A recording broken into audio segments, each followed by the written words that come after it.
You're listening to the Team Stripes podcast. Hey, everybody. Welcome back to episode 70 of the Team Stripes podcast, proudly presented by Acme Whistles, helping you make the big call since 1870. The legendary Acme Thunderer is now available in matte black. Acme Whistles, proudly associated with the NHL since 1917. Ross, how are you on this fine Monday afternoon? I am awesome. This is take 2 at episode 70 of the podcast. Me and Brenden got about 20 minutes in and realized, oh crap, we didn't hit the record button. So, as usual, the level of professionalism is second to none. And the worst part is we were having a great show up until that point. And then all of a sudden, I know the show, we were doing so good, and we're not going to be able to recapture that because the first take's always the best. And I was like, I'm not recording. So I'm doing good. It's hot and humid in Tampa. We're one win away from the Stanley Cup.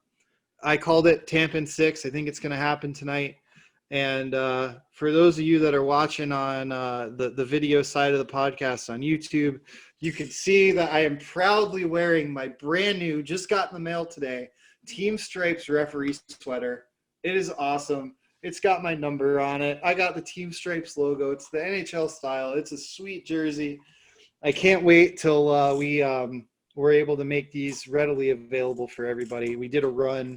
I think Brenden said we ended up, I think about 300 jerseys were made. So, I'm pretty excited. Hopefully this is going to be an item in the store where everybody can get a NHL style, their number, and the whole bit. So, it's pretty sweet. I'm loving it. You're definitely looking sharp. Yes, I am. And I definitely want one, if not a lot of them. I didn't buy one in the first run through, but hopefully, like you said, they'll be on our store soon, and we can buy those. They are awesome. I'm going to go ahead and rock one tonight for Men's League. I would 1,000%. I bought a referee and a linesman, so they just look so good. Yep. I got my referee number for my association on this one, and on my linesman sweater, I put my Coast League number on it. Hopefully USA Hockey approves them in the near future so we can start rocking them at whenever we want. Oh, I know, right? They just look so much better. You did mention Game 6. That is tonight. You obviously have Tampa winning tonight. I do. It's Tampa gonna happen. Is 6-0 after following a loss this playoff run, which is absolutely insane. They could make it 7-0 tonight, which if they do, Vasilevsky would become only the second goaltender in the NHL to go 7-0 after following a loss in the playoffs. And he ties Mr. Nikolai Khabibulin. Nikolai Khabibulin, who won us the cup in 2004. So how fitting would that be that happens? And it's funny, when they were up 2-1 in Game 5, I was like, man, this will be great if they win Game 5 2-1 to win the cup. They also won Game 7 in 2004 2-1 to win the cup. Yeah, I mean, good on Vasilevsky. Khabibulin was an amazing goaltender. I just thought that was a really cool stat, that the fact that after a loss, you go 6-0 so far, potentially 7-0 tonight. Like, to me, that's just mind-blowing.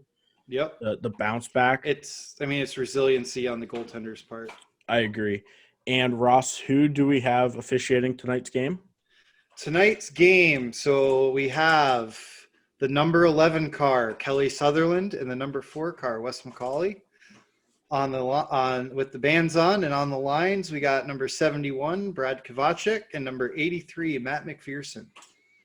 All senior guys, all good referees. I really hope referees and linesmen. Hoping Suds has a good bounce back after Game 4. Obviously, Wes is Wes.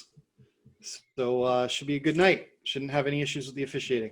So, and then if this goes to 7, so if this goes to 7, so the referees we have available are Wes, Kelly, Sharon, Cozy, and O'Rourke. Who are you putting on Game 7? I mean, obviously Cozy and O'Rourke have the night off, and so does Sharon. So easy pick could be Cozy and O'Rourke, but Steve Kozeri. So what are you doing? Are you going to give Wes that assignment though? I'm definitely going with O'Rourke, just because, I mean, that man has been around in the league, I think, since I was born. And the other one's that's a tough one because Yeah, because you like, don't do you want go? West going 6-7, or Mhm. I mean, ideally you don't want that, but at the same time, it's Wes McCauley. If there's a guy that you put in both Game 6 and 7, it would be Wes McCauley. Yeah, So O'Rourke and McCauley, I think they would do great. Any of the five, insert whoever you want, and they will do yeah, for fine. sure. It's just like, man, do you like? God, it'd be a tough decision to I make I whether think it be. I think I we think can it's make going to that. be Kosari and O'Rourke, but I wouldn't be surprised if it's Wes and O'Rourke. And then you So, talked about Sutherland having a bounce back game after Game 4. mhm. I think it's a massive elephant in the room. There was 2 calls that I don't want to say are bad. I don't want to say they were missed or mistaken. But look, they happened. One of them cost the Stars the win, if you want to look at it that way. The other one cost Tampa a power play late in the third period with an embellishment call that was, I mean, I don't know who got hooked, but he got hooked right in the nuts. Oh, it's Braden Point. Okay, so Point gets hooked directly into the family jewels and goes down, obviously, as I think 99% of our listeners would. And Yep. he got called for an embellishment call. Ross, what do you got on it? Um, I think so. When we're in a situation like that, especially in leagues where we have embellishment available as a call, obviously it's not in the USA Hockey Rule Book, Correct. but if you want to, you could use unsportsmanlike conduct, and I have done it. That's just one of those things where I feel like as a team we got to get together. Like if you feel, I think an embellishment one would be is definitely one where like, okay, hey, so we got a hook and an embellishment. Hey guys, do you have an embellishment there? Like, what do you guys think? Like, I just think we should get together on that because I feel like if they would have gotten together, I think one of the linesmen might have said, hey, he got sticked in the nuts. You know? Yeah, I mean, we obviously get the luxury of having 26 different camera angles and super slow-mo replay. Thank you to the NHL for that. These guys don't. These guys have to look at it in, real time, no second guessing, and he went with what he saw. Was it the right call? No, but look, these guys are still human at the end of the day. Mistakes happen, and to me it's more of a teaching tool for younger officials and newer officials that, hey, look, even these guys that are the best of the best are still making mistakes. They're still learning. Mistakes still happen. Yep. Yeah, And and it's just I think if we get together as a team there, we avoid that situation. I agree. So And then the other it sucks, and call, obviously the person that's going to be most upset about it is the guy that throws his arm in the air. So 100%. And the other call on that was in overtime of Game 4, the slew foot on Jamie Benn that I don't know if I would call that a slew foot. again, it was an awkward place to be. Like Ben's reaching across, his legs behind Johnson's. It's one of those things where as a player, like you got to be smarter than that. Like Jamie Benn kind of put himself in that position. Mm-hmm. Um, and if you think about where the back referee is in that situation, like where he's looking at it, it looks like a slew foot. So of course you're going to call it. Yeah. So it's an optics thing. And plus on top of that, obviously the Lightning had already killed a penalty in that overtime. So Dallas had the chance to score on the power play and they couldn't do it. And then the Yeah. Lightning get their power play and they score. So Yeah, it's definitely, I mean, you can't pin the loss on a call, good, bad, or ugly, however you want to do it. We as officials, we make the calls. They can be wrong. I guarantee you 90% of my calls are wrong. These guys probably only 90? 2%. We're linesmen. We don't know I what we're doing. I know exactly. That's why when I have the bands on, like, it's who knows. But like these guys, I mean, look, these guys are the best in the world. Period. There's no questioning that. These guys are the best of the best, even because they're in the Stanley Cup final. Mistakes happen. They're humans. The Stars had a chance to score on a power play earlier in overtime, but because their power play is, I believe it's like 1 for 16 now in this series. Bad. The Lightning are like 50%. Yeah, I mean, the Stars, if they were even close to 50% on power plays, would have wrapped up this series already, just based on the fact of power play goals alone. Yeah, probably. I do wish, though, in those situations that the coach's challenge was a little bit, I guess, extended so they could challenge a few more things so they could challenge maybe. Well, and then obviously that goes in line with the icing call too. So we got 5, those penalties and then that icing call in game 5, which thank God the Lightning didn't score on that off that icing, because we'd be listening to Dallas Stars fans the way Stars fans listen to Sabres fans, just like Lightning fans listen to Calgary Flames fans. Had to throw that shot in there. Yeah. But, I mean, it's just one of those things, like, but if you notice the gamesmanship of the referees taking their sweet ass time getting them to line up for that face-off. So, yeah, I mean, that icing call, if you didn't see it, it went off the crook of Vasilevsky's pad, and behind the goal line, the referee was on the far side looking at the benches. He wouldn't have had any chance to see where the puck hit. The linesman in that situation is looking at who's going to win the race. Is the goalie moving? Is this even still icing? Like, there's so many things going through his mind. Well, yeah, clearly. And you see that play and you're like, okay, it hit the post. Yep. I mean, that's what I thought happened watching it live until they showed the replay. I was like, whoa. Mm-hmm. So I do wish that coaches had a wider range of what they could challenge, even if they do institute that, hey, if you challenge this penalty or this icing and you get it wrong, it's going to be a bench minor for you for the game. Or something I just thought about is we just changed the rule. If you ice the puck and it hits the goalpost, crosses the goal line, it's not icing because it's a shot on goal. But it's not a shot on goal. But it is. Not in the official stats. A shot on goal has to be like it's I know how I was told. Like, it's got to be going in the net for a shot on goal, which I think is gotcha. Yeah. Well, yeah. But if you hit the post and it goes out of play, it stays in because they say it's a shot at the net. So whatever. It's a shot attempt. Yeah. I just think it'd be one of those things if we make hitting the goalpost a shot on goal and say if it hits the goalpost and crosses the goal line, now we eliminate any chance of that happening. But again, it's a 1 in a million thing, so who cares? Yeah, it's like one of those things. It definitely sucks that it happened, and it happened in the Cup Finals. But look, it happens. Yep. Also, in Game 3, I think we have to talk about the one and only Mr. Steven Stamkos making his beautifully long-awaited return for him to score a goal and have 2 minutes and 47 seconds of ice time. Which was less than one shift that Victor Hedman had in a game before Game 5. Game 5. He had a 3-minute and 2-second shift. Unreal.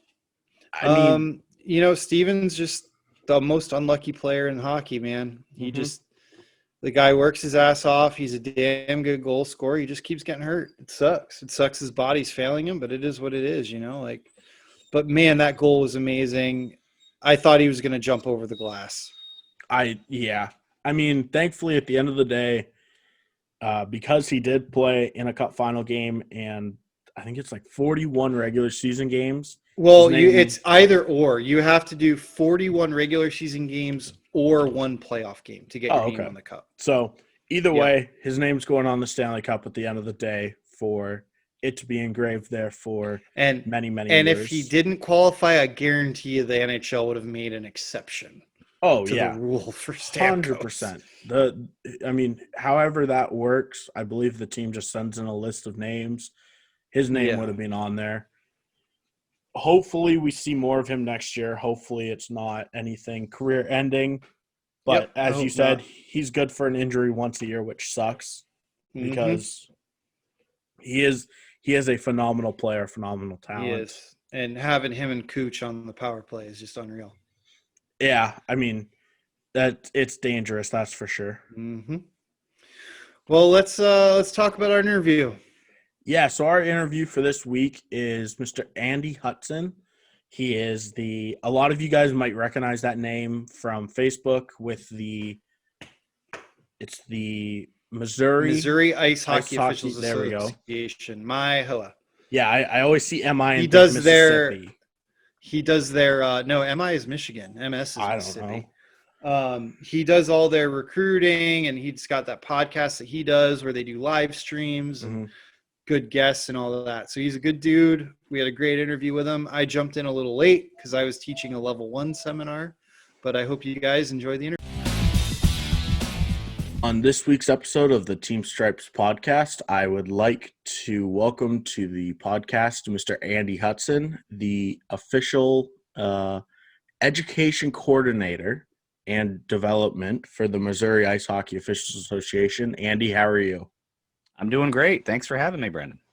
Now, I want to know what is your role as the development and education coordinator? Like what all, I guess, entails that?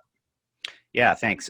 So my role with the Missouri Ice Hockey Officials Association is to oversee our entire development and education program, all the way from the grassroots officials, educating new officials, training our members throughout all levels, from youth through into high school and juniors, and to really identify officials within our association who have potential and that we recognize can potentially move up to higher levels and eventually potentially the ODP and junior hockey into minor pros. Okay, so you, I think, do something that I've never seen before, and it's your live streams on Facebook. What idea, like, where'd that come from? Like, how'd you think of that? Because, I mean, it's a genius idea, but it's just something we've never seen, I guess, at a grassroots level. Like, how'd you think of that? Yeah, so, well, it's kind of a funny story. My real job is a director of marketing for a company that we provide corporate gifts and incentives for different corporations for their loyalty and employee recognition programs. And I had always, when COVID set in, I had always wanted to do something for my real job that involved some sort of interactive interview. And I was familiar with Facebook Live and other live platforms. And so I had one scheduled with one of our brands that we represent. And about, 5 days prior, I recognized that I hadn't done enough with Facebook Live and I wanted to do a practice run. So I called a hockey referee friend of mine, Joe Sullivan, who is well known in the collegiate hockey experiences. He works for the NCHC as a full-time referee. I guess it's not full-time in college, but as a referee. And he came up through the ranks of the ODP program and worked as high as the American Hockey League. And I called Sully on a Sunday and I said, hey, I need you to do something for me. I need you to say yes. And he's like, okay, yes. What is it? And I said, I need you to go live with me on Tuesday so I can test out a platform that I'm going to use for my real job. And so this was in March. And he's like, okay, I'll do it. Fine. So we did it. And I think we put it on YouTube at first. We did put it on YouTube at first. And a lot of people watched it, and we had a great time. I just enjoyed talking hockey with him. I enjoy talking hockey with anybody, especially officiating. And from there, I said, hey, let's just do this every week. So started doing it every week, and it just really grew from there. And what's been neat about it is, and I don't mean to ramble, but it's just allowed me to connect with a lot of people that I've known kind of a little bit, but to get to know them better, to explore officiating, to learn a little bit about how they got involved in this wonderful pastime, and to really just kind of help spread the word on how great officiating can be. I try to keep them very positive, and talk a lot about the great aspects of officiating, and just tell stories and have a good time. So on this live stream, what like do you try and I guess like educate people, or is it more so just telling about stories, like showing people that hey, like refereeing is actually really fun and something you should do? Well, it's not really a formal education platform, really, Brendan. I mean, it's more of just a conversation and to have some fun. And if education happens along with it, then that's wonderful. Really, what I hope to accomplish from these things, and it really wasn't the intention going into it, but really, it's like if somebody out there, no matter where they are, even if they're in St. Louis where we're based, great. If they're where you're based down in Texas, that's fine, wherever. If somebody tunes into one of these things and says, you know what, that looks like a cool thing to give a try. And they come out and they lace them up and throw on the stripes and give it a go. That's really my hope. And even if it happens, if it works for one official, if it brings, recruits one new member to our family, the USA Hockey officiating family, then I feel like I've accomplished something.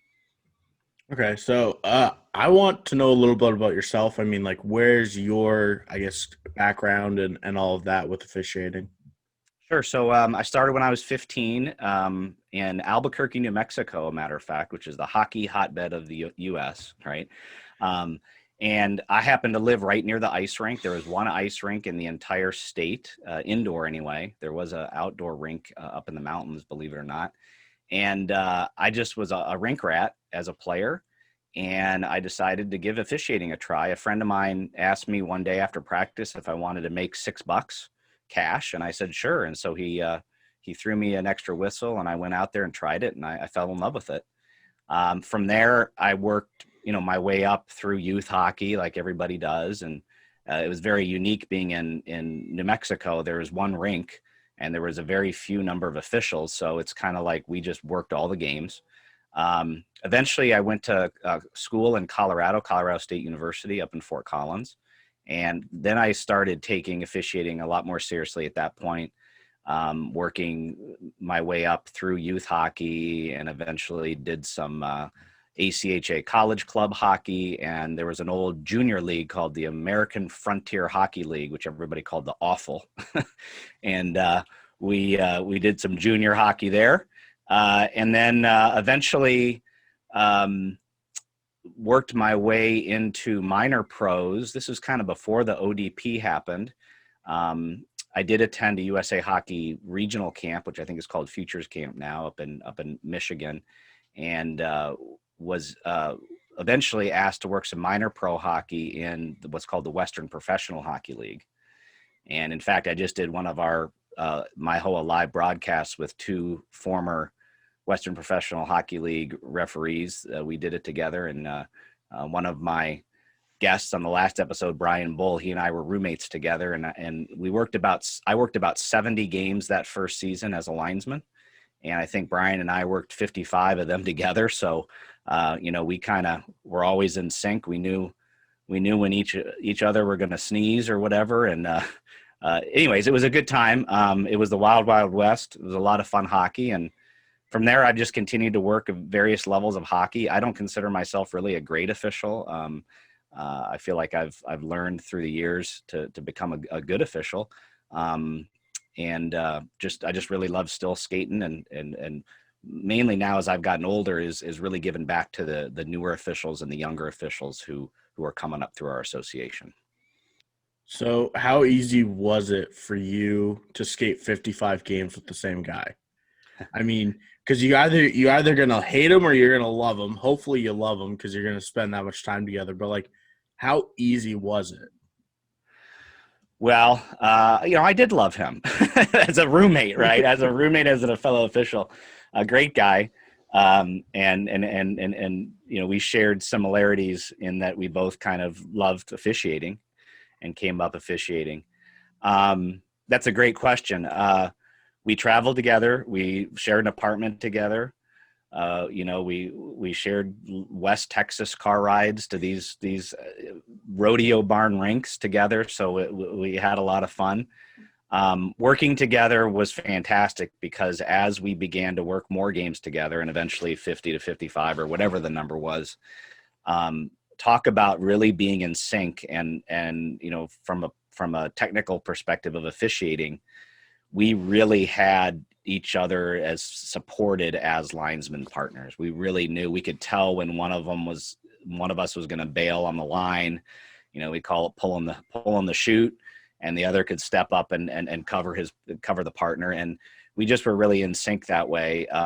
There's some old videos out there of us breaking up fights together, and we kind of had the understanding that since he was the taller and stronger guy, he'd take the aggressor, and then I'd take the guy that was getting the crap beat out of him, which I appreciated. So, but it was a great time, and Brian Bull is a great guy. We hadn't talked in years until our recent live episode, and it was really great to reconnect with an old friend.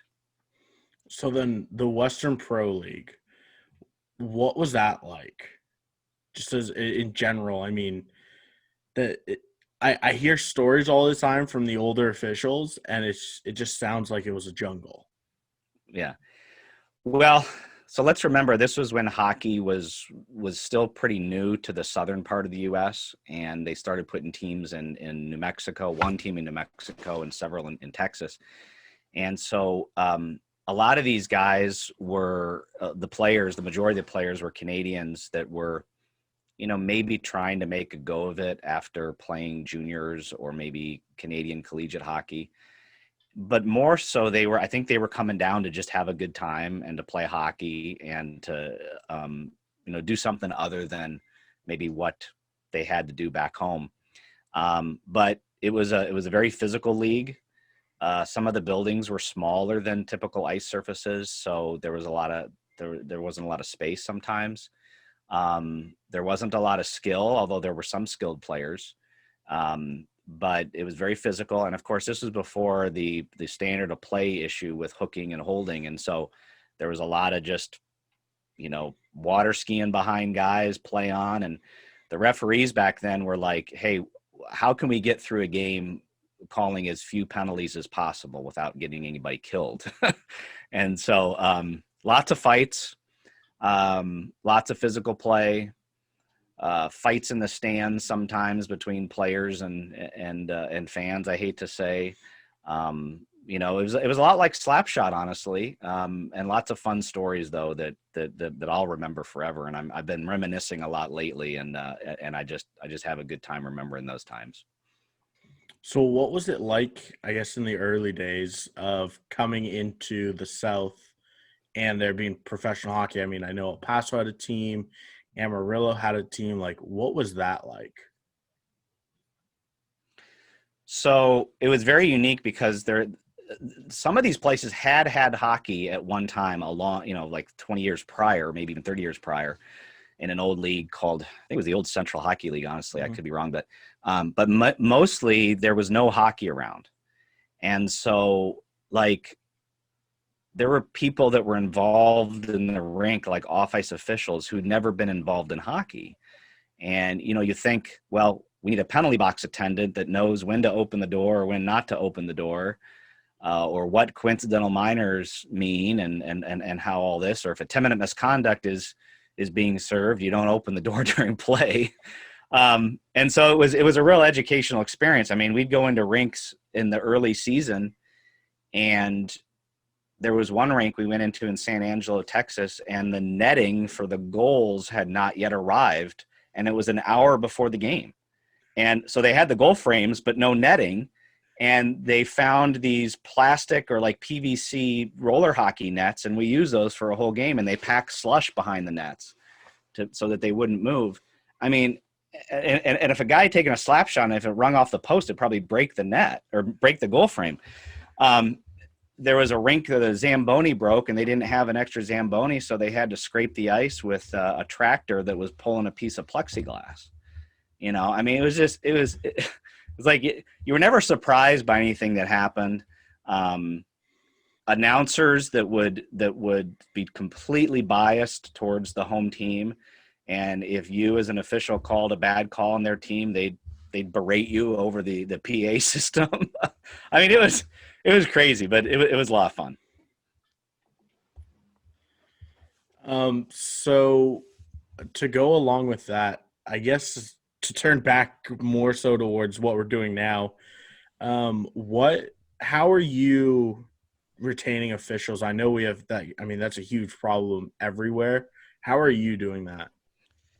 Well, that was one of our challenges when we started this program about 5 or 6 years ago. Is our board had identified that we were losing so many officials after their first or second year, especially the first year, and we recognized that if we could keep those officials for at least 3 seasons or get them through their second season, that the chances of them sticking around were much greater. So we completely changed the focus of our association to focus less on our veteran members and our go-to members, and to put more resources into retaining officials. And it's been so great over the years to see how it's really improved. Some of the things that we've tried, and we just try things and see if they work. We have an equipment loan program, and we've been fortunate enough to receive grants from our state hockey affiliate and also the St. Louis Blues Foundation, which is called Blues for Kids. And we actually provide equipment to young officials during their first year at no charge. And that allows them to get into officiating. As you all know, probably officiating equipment, if you needed to start out with a new helmet and visor and slacks or trousers or pants and pads and jerseys, I mean, you're looking at a couple $300. So we're able to do that, reduce the initial expense for them to get involved. That's just one part of it.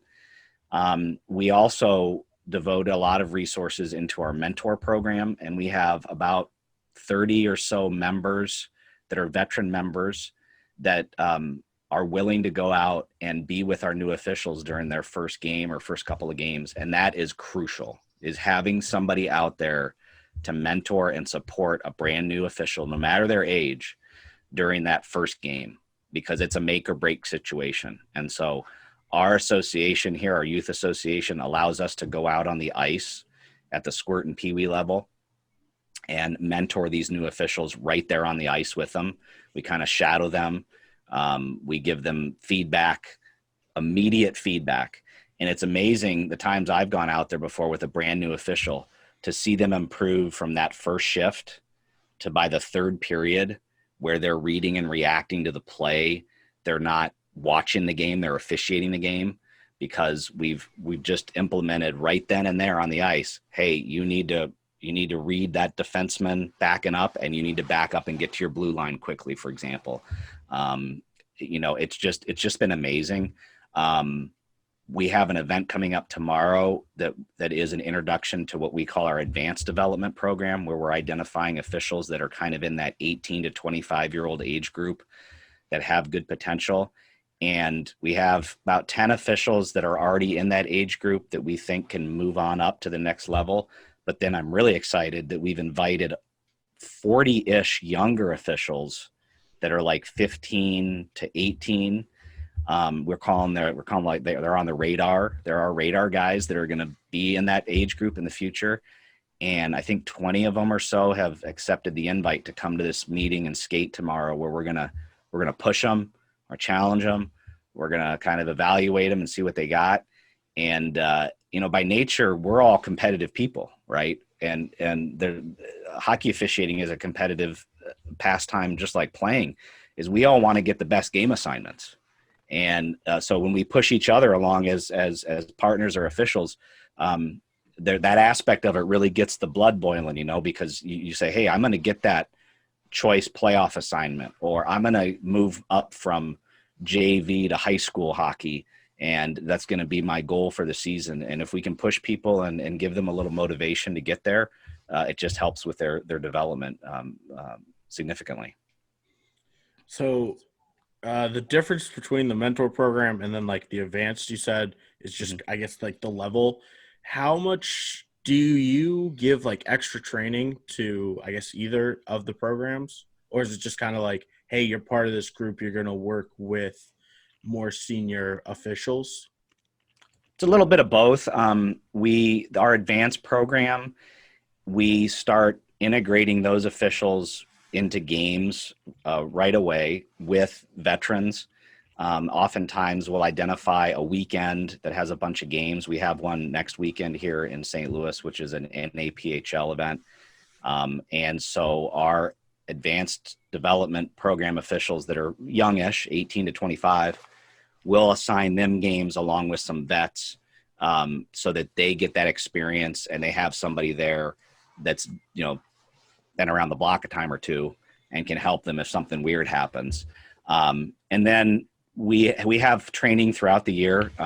We've partnered with Team Stripes, in fact, with the Don Koharski online academy. And we actually have subscriptions for that for our members. And we can, again, through grants that we've applied for, we were able to fund it, which has been fantastic. And so we can use those subscriptions to give access to our members to this really great training that Team Stripes has produced along with Don Koharski, and give them some extra training ability. Don Koharski actually lived in St. Louis for several years, and his son Jamie came up through our association, and he started together. And if you want to hear some funny stories about Jamie, I'm happy to share those as well. But so it's been fantastic. It's but honestly, Brenden, it's almost a case-by-case situation because every official is different, right? Some officials, they're going to school. They're playing hockey on one or two teams. Some officials, they're out of school. They're already working, or all they're doing is officiating. Some have a girlfriend. Some have, other stuff going on in their lives, or even a young family. And we have to just kind of on a case-by-case basis understand, where does hockey officiating fit into your overall life? And if it's an important part of your life, we're going to help it become more important. If it's not as important, but you want to make it more, a more significant part of your life, we're happy to help you get there. Really quick, can you touch on the grants? Because I think that's a really cool idea. And I know most places I've reffed, it's kind of, you don't get free gear like the players would when you're first trying out. Like, how'd you apply for the grants? Like, where should organizations be looking for those? Mm-hmm. Well, we identified that if we wanted to accomplish our goals, that we needed funding. And that's probably the first thing you need to do, is you need to say, what programs do I want to try and how much is it going to cost? So we put sharpened our pencil and did some math, and we recognized that in order to accomplish our goals, we needed some funding. And so we immediately started kind of researching where we could achieve some funding outside of our normal funding mechanism through like game fees and all of that. And most NHL hockey teams have a foundation, and most NHL hockey teams' foundations have some aspect to them that involves support of youth hockey. And so we're fortunate that the Blues for Kids Foundation has supported us for many years very generously. And we demonstrate how officiating helps youth hockey. And it really does help youth hockey because you have to have officials in order to, accommodate the growth of youth hockey. There has to be officials there. Not only does it help that aspect of it, but young officials gain so much more from officiating than just money or just fitness. And all of that is important, yes. But the leadership skills they gain, the interpersonal skills that they gain, having to communicate, work with a teammate, having to make tough decisions in high intensity environments. Let's face it, some of these squirt and peewee games, especially with parents yelling and screaming, can be intense. And these kids have to be ready to make some tough decisions. Also, state hockey affiliates through USA Hockey, and I don't know all the details on this, but most state hockey affiliates in USA Hockey receive some sort of funding from USA Hockey. And a lot of that funding is earmarked for development of hockey. Well, officiating is development of hockey. So if your association can get into that mode and contact your state association and get into that mix, more often than not, the state association is going to recognize, in order for us to grow youth hockey and players, the officiating program has to be part of it too. We can't forget about them. And who knows if they'll say yes, but at least you can start that conversation. And they've been Missouri Hockey Incorporated has been very generous with us too and supportive, and we can't thank them enough as well. All right. Hey, Andy, Ross here. Sorry I'm late. I'm instructing a level 1 seminar today, so that kind of goes along with what you were just talking about, our young officials. So first of all, pleasure to meet you. I've actually watched a lot of the Zoom calls that you guys have done. And to talk about the Koharskis, they're a fun bunch. I've gotten to become pretty good friends with Jamie as he lives here in Tampa now. Let's see, what was I going to say? I just had something to go along with that stuff. Like, I'm definitely going to look into that for our area, like, as far as that goes. And then my HOA, you guys are one association for the entire state, correct? Well, we actually oversee the eastern half of the state. Okay. And so St. Louis, Springfield, Missouri, and Jefferson City area, and then actually Springfield, Illinois too. And then the Kansas City Hockey Association, Officials Association, manages the western side of the state.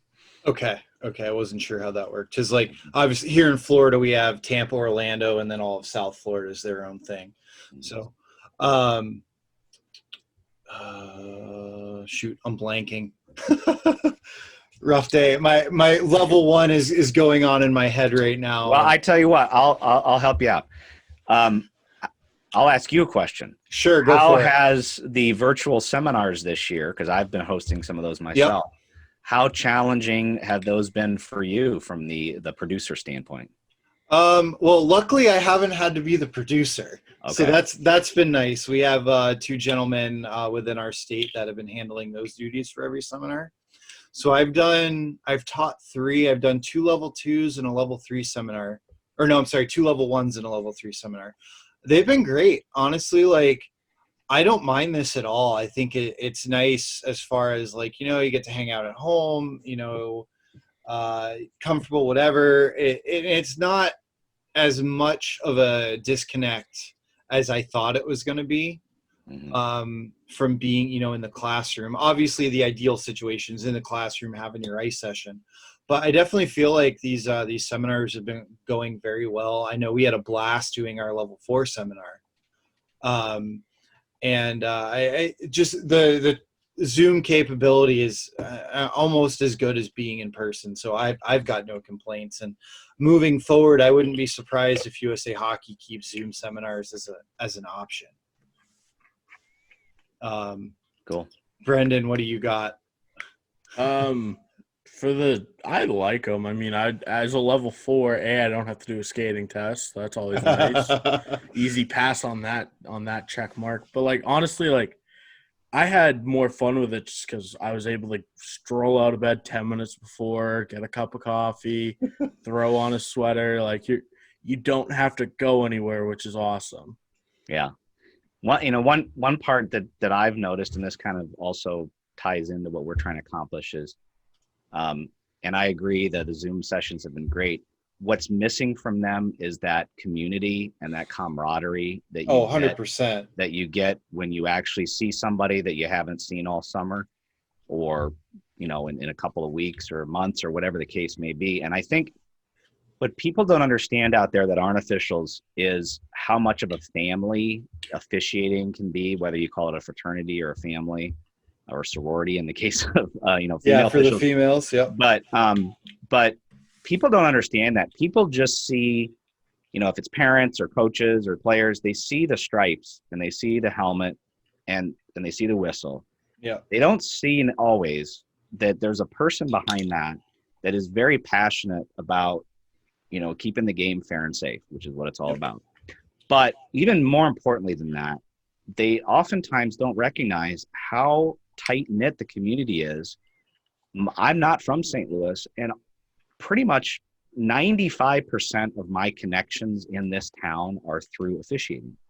I've made my friends through it. I've networked. My current role in my career is thanks to officiating. Has nothing to do with officiating, but I got connected to this group through a fellow official. Yeah. And the opportunities that officiating can provide outside of just reffing the game are just amazing. And So one thing that we've done is we have, through our programs, is we've put together these programs for young officials to say, hey, come together and be a group of young officials, and not just to officiate, but to get to know each other and to make new friends and to connect with through something that you guys and gals enjoy doing. And it's really paid off, I think. I can definitely second that with, my career in officiating. Like, I know people all over the country from officiating, and, we make friends with guys. Like, I've worked with guys now that are working the NHL, or I've worked, like just anywhere in between from youth to that. So, I always tell people too, like, they're like, oh, why do you referee? Well, one, I enjoy it. I love the game, but y'all don't realize, you think players and coaches have fun? You think the parents have fun? You ain't got no clue what goes on in the officiating world. We have a blast.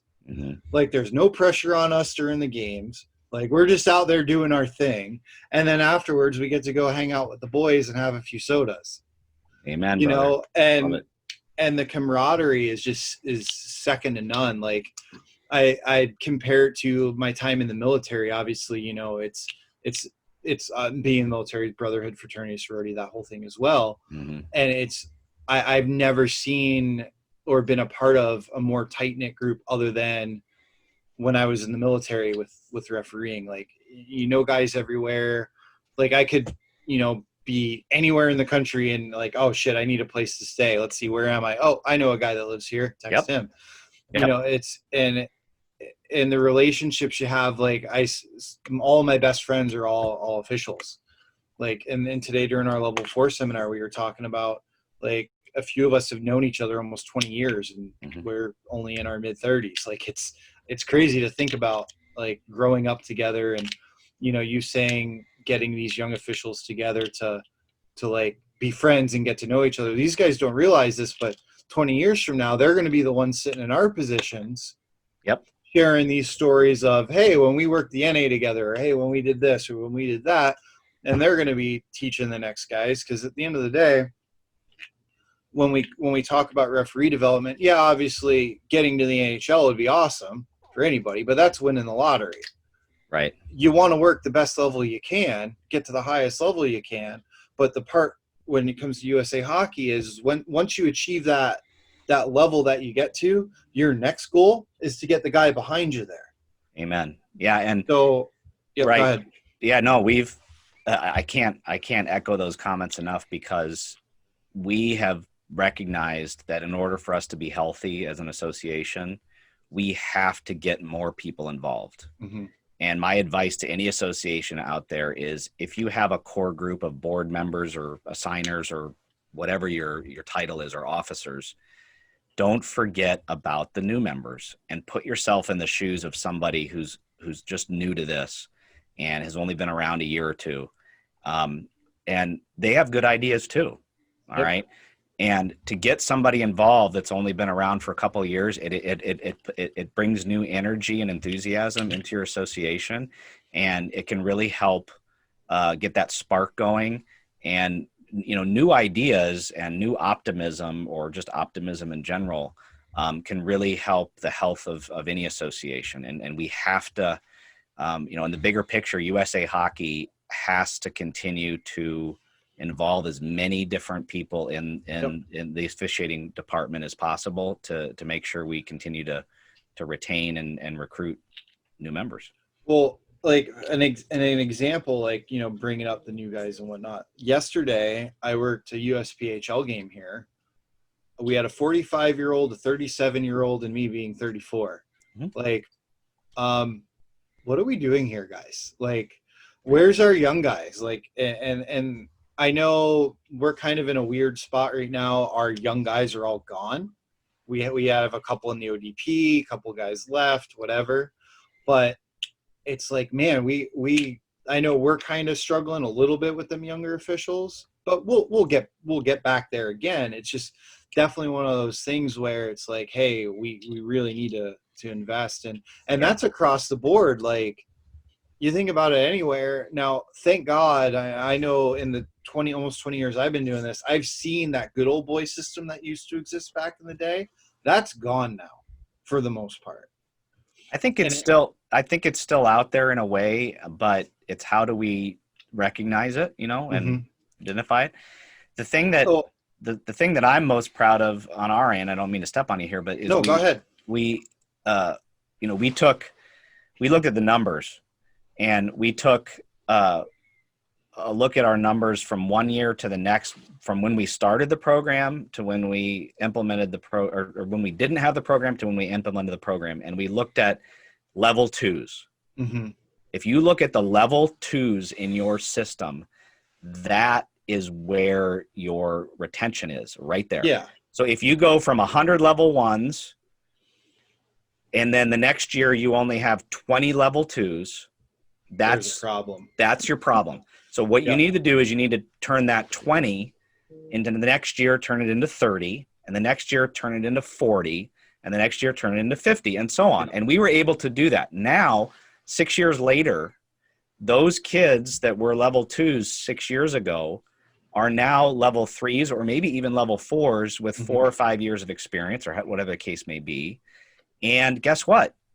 They talk to their friends and their teammates who have younger brothers or younger sisters, and all of a sudden we have a whole new group of level ones, and we just keep doing the same thing where we support them, we train them, we coach them, and then our level two numbers have really, really helped that, and that's the key. That makes sense, especially with, the way you're doing your mentor program. And I know here for a little while we kind of struggled with numbers as far as youth hockey goes, but obviously with the Lightning in the position that they are, and they do a lot in the community, like we're at the point now we have 25-ish high school teams and a ton of youth hockey. So it's definitely, the opportunities are there. That's for sure. It's just a matter of getting guys to do it. And and you have the perfect opportunity there with Jamie and Don Koharski. Oh yeah, for sure. Jamie definitely helps out when he can. Don's a little busy, most of the year, but we've had them come and do a few things. Jamie's been pretty involved. Actually, he registered for a year and did some men's league games with us. So like he'd do men's league games with myself and like Charlie O'Connor just for fun.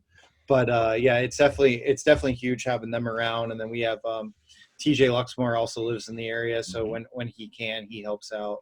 I'll tell you two quick Jamie Koharski stories. Three quick Jamie Koharski stories. All right, let's go. The first one is that we played on a men's team together called the Blind Mice. Okay. And he was the center, and I was a winger, and I was the playmaker, and he was the goal scorer.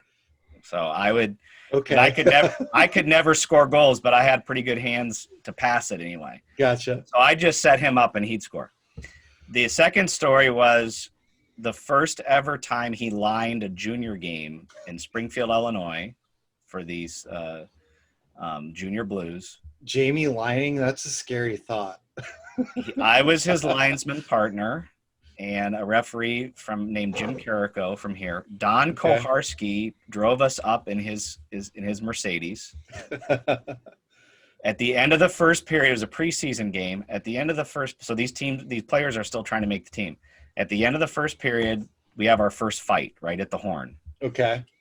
Guy gets his arm loose and pops the guy right in the nose, and it explodes like a tomato. There's blood everywhere. We go in to break it up, and of course, as the veteran official, I take the guy the puncher. Jamie gets the punchee, who's got blood all over him. We get into the dressing room. Jamie has blood on parts of his body that I've never seen blood before. He had it on his helmet. He had it on his arm. He had it on his skates. He had it on his nameplate. I mean, it was ridiculous. That's amazing. And so Don comes in between the periods and goes, he looks at me and he looks at him and he goes, "Jamie, you're the effing rookie." Oh, that's great. The other story was in the old United Hockey League. Oh my goodness, the U-Haul. We were he was lying in the game too, and I was his linesman partner. We get to the rink. Now it's an hour before the game. The referee hasn't shown up. Uh-oh. So we get on the horn with the league, and we find out that two referees, this is the three-man system, referees ended up in Fort Wayne one of which was supposed to come to St. Charles. Oh no! So they read the schedule wrong, or Yeah. did they schedule them wrong? I don't know, but Oh my goodness! So I'm on the phone with a guy by the name of Mitch Lamoureux, who was the coordinator, and I said, okay, one of the off-ice officials is a local linesman. He's going to get his bag. So we've got 3 officials. I said, I've got my orange armbands. I'll ref. Jamie will line with this other local guy. Mm-hmm. Mitch goes, put Jamie on. So, okay. So I give the phone to Jamie. Jamie is, I think, 18, maybe 17. Okay. I don't know. Jamie gets on the phone. Yes, Mr. Lamoureux. He goes, well, wait. Well, Huddy's here. Wait, you want me to do what? Oh, okay. And he hangs up the phone. I said, what did he say? He said, I'm reffing the game. And I take my, because I didn't have, at the time, I didn't have my ref jersey. I just had an extra set of snap-ons. Right? Here you go, bud. And so I take my snap-ons off and give them to Jamie. And he goes, I guess I'm reffing this pro game. It was his first pro game ever. That's amazing. And he did a great job. I mean, it was great. So we had a good time reminiscing with that. Oh my goodness. Yeah, he's such a good dude. It's funny. I was going through some personal stuff, and like me and him became better friends through it. And he got me into wrestling. So now our thing is we get together and watch wrestling pay-per-views once a month. And then so there's one tomorrow night, and he texted me last night. He goes, if the boys win tomorrow, the Lightning, I'm out because I'm going to be with Liz partying. Of course. Because obviously his wife works for the team. So well, tell him hi when you talk to him. We've reconnected a little bit over the years. But. I will. I'll shoot him a text here in a few minutes. He's such good people. We'll definitely have to have you back to talk more about the mentorship stuff. I think it's something that across the board, I think with USA Hockey, we could all be better at. And I know, like, with the talks you guys do on Facebook and this and that, like, I feel like you guys do a really good job within your association. But just having, maybe a little more information and just touching base from time to time, talking about that kind of stuff would be awesome to spread your knowledge, because it's definitely something that I think a lot of people would like to hear. Well, hey, thanks, guys. I appreciate what you're doing as well. I mean, Team Stripes is a great organization that Brenden and others have put together. Yep. And I'm just here. I'm just a USA Hockey member who loves hockey. I'm passionate about officiating, and I love seeing our younger officials succeed. That's what really floats my boat right now. But I appreciate you guys having me on. Thanks so much. Thank you. We appreciate it, and we'll definitely talk again soon. Hope you guys enjoyed that interview, brought to you by our wonderful sponsors at Acme Whistles, helping you make the big calls since 1870. The legendary Acme Thunder Ear is now available in matte black. Acme Whistles, proudly associated with the NHL since 1917. Ross, obviously you weren't there for the whole interview with your level 1 seminar, but what did you think of the interview? Dude, he's awesome. He's a good dude. I love what he's doing with his organization. I need to get with him to try to implement some of the stuff he's doing here. This guy, he's got such a passion for officiating, such a passion for developing officials. We need more people like him. And there needs to be an Andy Hudson in every association for referees. Like, that's just like, you need a guy like that. Like, he's good dude, man. Awesome interview. I agree. I never got to meet him before the interview, and talking to him, I mean, like, the guy just loved hockey. The guy loves hockey, and his biggest thing is just getting kids and younger kids into the game to grow that next generation, which at least down here in the U.S. is massive, because a lot of the guys I work with are all 10, 20, 30 years older than me. And the fact that I'm still a young guy is kind of weird. Yeah. I agree. Well, even me, I'm 34 and I'm usually the youngest guy. Yeah. Which not all the time, but a decent amount of the time. Like, this past weekend, I did a junior set. I had a 45-year-old, a 37-year-old, and me being 34. Mm-hmm. Which is just, I'm not saying it's bad by any means. I mean, look, No, I'll take the money, and I enjoy doing those games, but yeah, and everybody there has the experience and the skills to be there. I just think, I mean, look, guys are not going to be able to skate anymore. He has some amazing ideas, in my opinion, on how to grow officiating, which I think has been so stagnant for so long. I think what he's doing is just fresh and cool and just smart. Like, I want him to come down to Dallas and get our mentor program and everything just up and running and flying, and it was really, honestly, really amazing. Speaking of older guys, we had a finally an official retirement coming from Chris Stewart today, who, after playing, it was 668 NHL games, finally announced his retirement. He went to training camp with Philly, I guess technically this season, even though it was a year ago.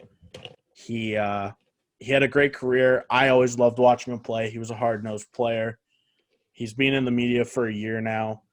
I mean, all I got to say is congrats to Chris Stewart for a wonderful career. Ross, you got anything to add there? Yeah, good hockey player, hard-nosed guy, played the game good, played the game hard, played the game good.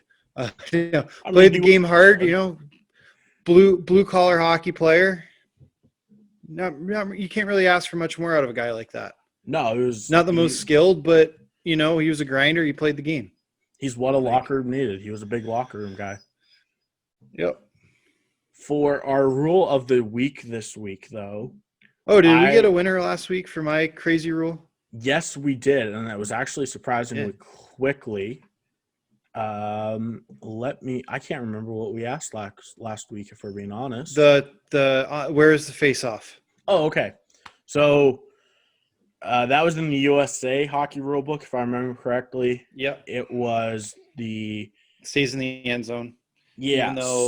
Even though the attacking team is down a man from the what happened after the whistle, it still stays in the offensive zone. Who's on the level 4 test this year? Yes, it was. So what's our rule of the week this week? Really quickly, to go back to last week, the situation was, for anybody that forgot, it was a stoppage in Team B's offensive zone. Team A got a penalty, a delayed penalty, and then Team B got a penalty at the whistle, where was the face-off, and it should stay inside, even though that is ridiculous in my opinion. This week's rule, we are going up into Hockey Canada's rule book for it, and I want to know how wide the center ice red line is supposed to be in Hockey Canada. It's a wild number. It's very, very, very specific. Do we want it in meters, inches, centimeters? Like, what unit of measure? I want it how it's in the rule book, and I will metric. Well, actually, I don't know why, but Hockey Canada also has it in inches. It has, like, it says the number, and then in brackets it gives the inches number. So if you give me both, I want to know the rule number, the subsection, and then the actual width of the line. Because cool. I don't know how many guys ever think about that ever, because it's a red line. Why would you? On to the NHL, though. There's been a few trades and signings that we have to talk about. For trades, we've had two really, really big ones in the past week. We had Pittsburgh making a swap with Florida. Pittsburgh got Mike Matheson, a D-man, and Colton Schwarvey, so I believe is how you say it. I don't know. Not going to try. All I know is Matheson's a bottom 6 D-man, and Colton is a bottom 6 forward. Colton played in Dallas, I believe, for a season or two. I always liked him. He was a good player. He was good in Florida. And that trade was with the Panthers, right? Correct. Florida received Mr. Hornquist. Good trade for the Panthers. It's a good Great trade. And I mean, the Lightning are still going to beat the crap out of them next year, so whatever. I mean, that's to be expected, though, I feel like. It's so funny because obviously we got swept by Columbus. Mm-hmm. And then this year, Bob went to Florida, and we just pounded him. Every game they played, they just pumped him. But when it mattered, they lost. Just remember that. Yeah, whatever. Another trade, though, that happened was Detroit received Mark Stahl from the New York Rangers and a 2021 second-round pick for future considerations. As we would say here in Tampa, I believe in the Yzer plan. So Steve's going to build something awesome in Detroit. I think Mark Stahl's a good pickup for some locker room leadership as Yzerman gets that team to be super young. They're definitely going to need a couple older guys, so Mark Stahl's a good fit. I agree. I mean, Mark Stahl's a great D-man. He's still got a few years left in his contract in the NHL. Future considerations, who knows what that's going to be? It could be a pick. It could be a player. It could be a bag of pucks. Yeah, who knows? Jersey. Who knows at this point? And then one last trade that happened actually today between Chicago and Vegas. Chicago received Brandon Perry from Vegas, and Chicago sent over Dylan Sakura, a minor leaguer that I've never heard of. There we go. Yeah. Who knows? That's off my radar. I remember hearing Brandon's name a few times this season, I think as like a fourth line guy. Mm-hmm. I don't understand. That's off my radar. I got nothing for you on that one. Yeah. If you want more on that trade, listen to Chicklets. Exactly. For signings, though, we've had quite a few, but only 3 really stick out to me, and one of them was Curtis Lazar re-signing with Buffalo for 2 years at a $1.6 million deal. I like Curtis Lazar. He was on the Flames for a hot minute last year. He's still a really young guy. He had 1 or 2 good seasons in Ottawa, and just he really hasn't found his way since. I hope nothing but the best for him in Buffalo. I think he's a great player. I think he can flourish in Buffalo. I hope nothing but the best for him. Yeah. Well, hopefully the Sabres can start building something there too. Yeah. And Montreal re-signed Mr. Jeff Petrie for 4 years at $25 million. Just a great signing. I mean, he's going to be part of the decor for a long service. He's a serviceable player for them. He's a good hockey player on that team. I agree. And then one last signing that really stuck out to me was the Red Wings signed Mr. Sam Gagner for a 1-year deal worth $850,000. I think it's really good to bring him in. He's a veteran. He's been around the league forever. He knows what he's doing. He's a really good hockey player still. And I think at that cheap of a price, how do you go wrong? Yeah, you're not going wrong for signing a decent player for less than $1 million. Exactly. And one last thing that we have to talk about today is a news article that I came across. I guess it would have been today. It came out from the New York Times, and it was written by a guy named Kurt Streeter. Never heard of him before, never seen him before, but his whole article, it's titled Hockey Needs Viewers. It should not glorify pain and violence to get them. Now, if you read this article, I disagree with about 99.999% of it.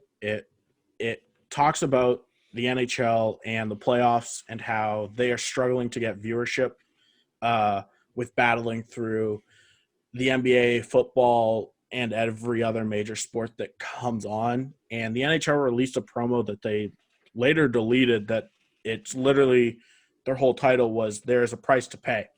And it shows guys blocking shots, taking big hits, whatever you do to win the Stanley Cup, as everybody wants to do. And to me, he literally... I'm just going to cut in and say this guy clearly is not a hockey player. Nope. Probably played tiddlywinks or, underwater basket weaving or something stupid like that. Yeah, I mean, I'm sorry, dude, our game is awesome. I'm sorry that you don't enjoy watching it and you think it's too violent. Well, that's the game of hockey. It's hard hitting, it's fast paced. There's a lot of goal scoring. I don't understand how anyone can trash our game. yeah, Come I on, mean, dude. I definitely don't Be disagree better with than that. that. My biggest issue is that he tried to bring up that fighting has been an issue in hockey, and sure, back in the I don't know 70s, what games he's watching because hockey fighting in the NHL is so far down. It's not even funny. yeah. So obviously, I mean, back in the 70s and 80s, we had line brawls galore, and there was a lot of fighting. In today's NHL game, there's a whole lot less fighting. He obviously had to go at the fact that 3 minutes into the first game in the bubble, there was a fight.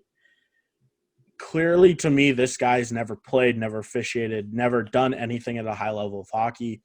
Me being an official, I think fighting in hockey is a necessity. At certain levels, I should say. I don't think we need it in peewees or bantams or midgets, but I definitely think that in pro hockey and even high level junior hockey, there needs to be fighting in hockey. Not even for the simple fact that's what makes this game. It's just I think there is a need and a place for it. I just I don't understand these guys in these articles. Like I see them and I read them and I don't understand where they're really coming from. Well, they're coming from people that they're not hockey people. Clearly, they're just not hockey people. It's the whole PC culture, the this, the that, whatever. It's dumb. Whatever. Yeah, I mean, honestly, this guy's so far off my radar as far as that article goes. Like, buddy, don't stop wasting my time. Yeah, don't rate this garbage. It happened. Or as a certain individual or a certain individual would say, you are fake news. Yeah, it popped up on my Twitter. Me being me, I clicked on it, and obviously I read it. But I just wanted to bring that up, that I think it's a joke that they're even writing about hockey. Whatever. The guy's got the right to his opinion. I don't agree with it, so any whatever, press is good press, though, for the NHL. Right. Exactly. So, but with that, we got game 6 I think with that said, yeah, we got 20 minutes till the puck drops. So yeah, so we're gonna Bolts. Go Stars. I got the Stars winning tonight. No. I just don't want the Bolts to go 7-0. Yeah, well, I do. And also, just a quick plug. If anyone who hasn't seen it, watch the video that they produced the other night with O'Rourke and McCauley. It was for great. Game 3. It was so good.